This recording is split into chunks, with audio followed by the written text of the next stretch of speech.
Art has an amazing capacity for helping us ask the question, who am I? What is my purpose in the world? And when we go through grief and loss, that experience attacks those very things. Who am I? What is my purpose in the world? Where do I go from here? I want to help answer this through our therapeutic art process. The special thing about therapeutic art is that it's all about the process, not the final product. And so the process you go through is what's valuable. If it turns out ugly or messy at the end, that's okay. Sometimes we have to go through ugly and messy places in order to get to something beautiful. So you're welcome here. Take this at your pace, and I'm going to lead you the best I can. We're going to start by making a self-portrait. So take out your printed PDF template. It's the one with all the faces and the expressions on it. And take out a small white sheet of paper. This will be 4x6, just small, and a pencil. Now we're going to start by giving you some time to create your self-portrait. And this template is meant to help you. So if you're like, ooh, how do I start? Pick a face, pick eyes, pick a nose, pick a mouth. And I want to encourage you that this portrait is not meant to be perfect. It's not meant to be exactly like you. Okay? We're not perfect people anyways, so why even try?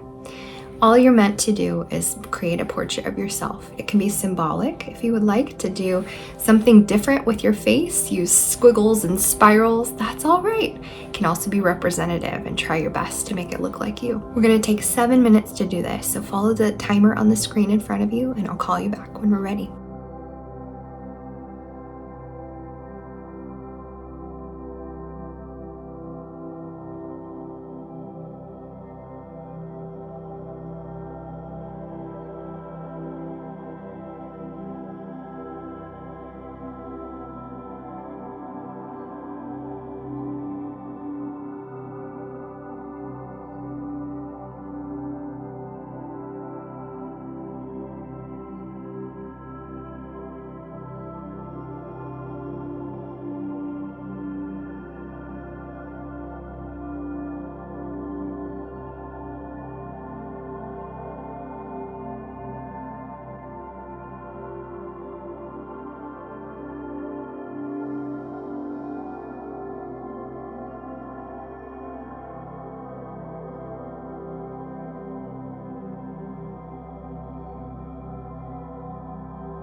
Our time's not up yet, just checking in.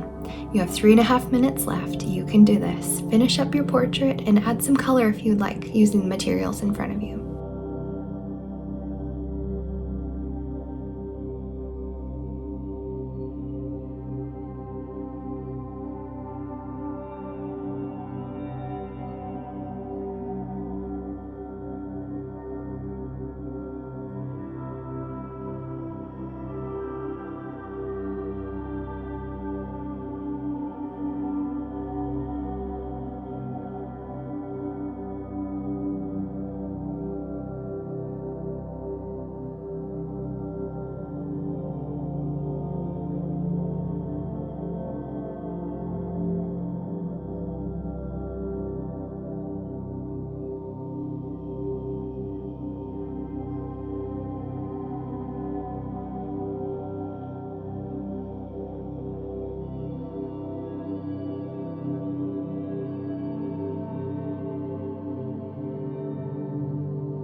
All right, go ahead and set down your pencils, your pens, whatever you've got.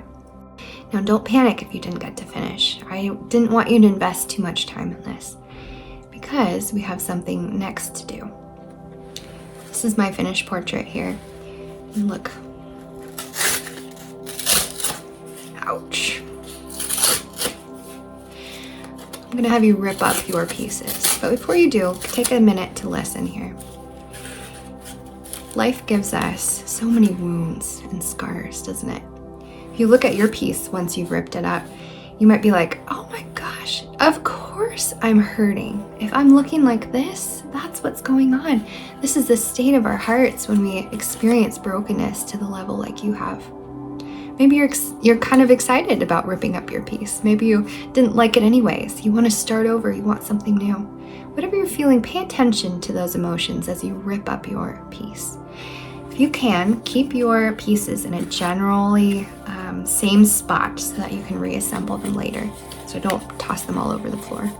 Take a minute to rip your pieces and I'll come right back.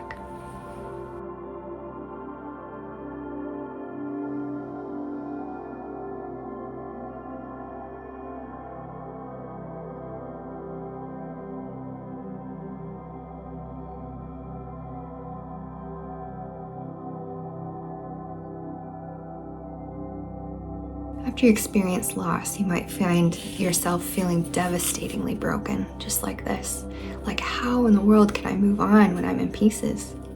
As people of faith, we know that God loves to work with brokenness. He loves to create beauty out of all the ashes that we experience across our entire life. So we're going to let God work with our pieces for a second.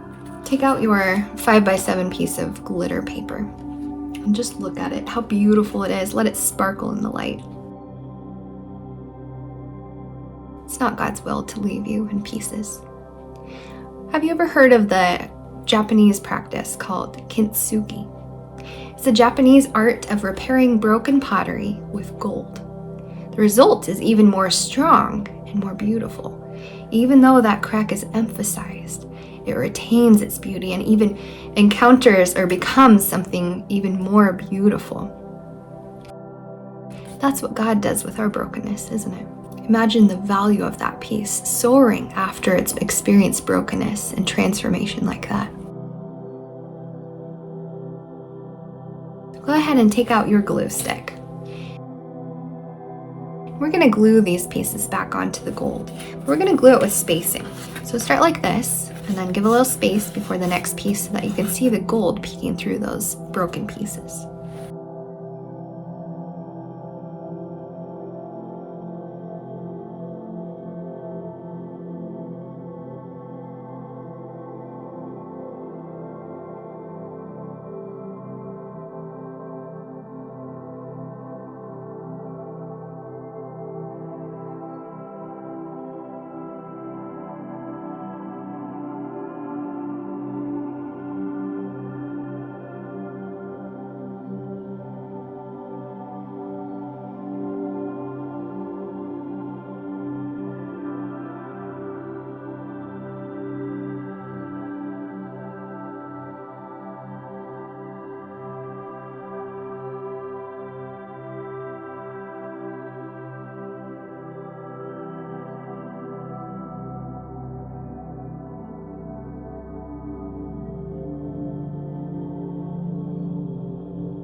As you glue or as you finish up, I'm going to read to you from the Message translation of the Bible. This is 2 Corinthians 12, 7 through 10. Because of the extravagance of those revelations, and so I wouldn't get a big head, I was given the gift of a handicap to keep me in constant touch with my limitations.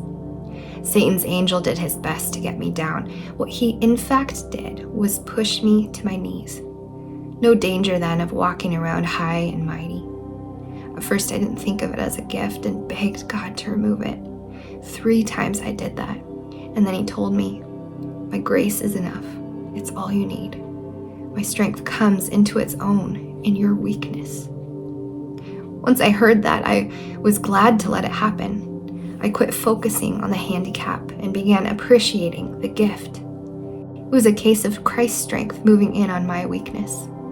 Now I take limitations in stride, and with good cheer. These limitations that cut me down to size, abuse, accidents, opposition, bad breaks, loss. I just let Christ take over. So the weaker I get, the stronger I become.